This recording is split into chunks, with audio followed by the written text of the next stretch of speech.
ISI agent Rana Rauf তাকে গ্রেফতারের পর দফায় দফায় জেরা করা হচ্ছে, গোয়েন্দাদের মুখে পড়তে হচ্ছে রানা রৌফকে। এবং এই জেরাতে একের পর এক চাঞ্চল্যকর তথ্য সামনে আসছে।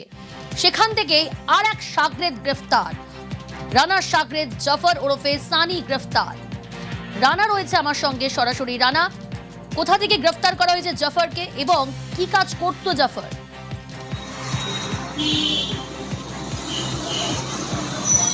হ্যাঁ প্রিয়াঙ্কা, দেখো গতকাল হচ্ছে রিসরা থানা থেকে সন্ধ্যাবাজার যে এলাকা, সেখানে হচ্ছে জাফর স্যামকে এসটিএফ তাকে গ্রেপ্তার করে তাকে কলকাতায় নিয়ে যায়। তাকে আজকে আদালতও তোলা হয়েছে।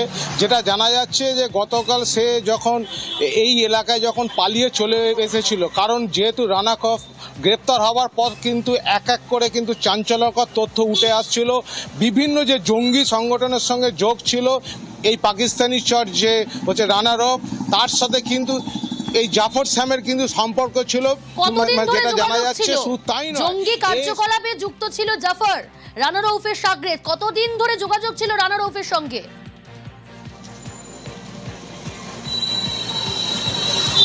হ্যাঁ দেখো, বেশ কিছুদিন ধরেই এর সঙ্গে যোগাযোগ ছিল। তার কারণ যেভাবে তদন্ততে এগিয়ে এসেছিল যে এই যে জাফর শেখ এ কিন্তু সালকিয়াতে এই রানা কফকে কাজের জন্য তার পরিচিত বন্ধু বলে সে কাজ পাইয়ে দিয়েছিল।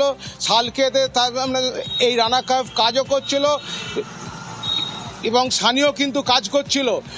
এই যখন রানা কফ যখন গ্রেপ্তার হওয়ার পর যখন এক এক করে যখন চাঞ্চল্যকর তথ্য উঠে আসে, তারপরেই কিন্তু এই জাফর স্যাম এ কিন্তু পালানোর ছক কষেছিল। যেহেতু সন্ধ্যাবাজার তার পুরনো এলাকা, তার বাবা এই সন্ধ্যাবাজারের কাছেই হচ্ছে রিসরা জুট মিলে চাকরি করতো, সেই সুবাদে সে গতকাল পালিয়ে চলে আসার পর ধরা পড়ে গেল তোমার আশ্চর্যজনকভাবে যে ওই এলাকায় একটি তালা চাবি যে দোকান আছে ওয়ালা, যা ফুটে যাদের দোকান, সেখান থেকে তার ফোন নেয়। যে সে বলে যে আমার ফোনের মোবাইল চার্জ শেষ হয়ে গেছে, একটু ফোনটা ইউজ করব। এরপরেই যখন সে ফোনটা যখন তার ফোন থেকে তার স্ত্রীকে যখন ফোন করে তার বাড়িতে, যে এরকম তোমরা ভালো থেকো বলেই সে ফোন অফ করার কিছুক্ষণের মধ্যেই এসটিএফ তাকে ঘিরে ফেলে। কারণ তাকে মোবাইলে রানা রৌফ, এজাজ, ইমরানের পর এবার সানি অর্থাৎ জাফর ওরফে সানি গ্রেফতার, এসটিএফ এর জালে সানি।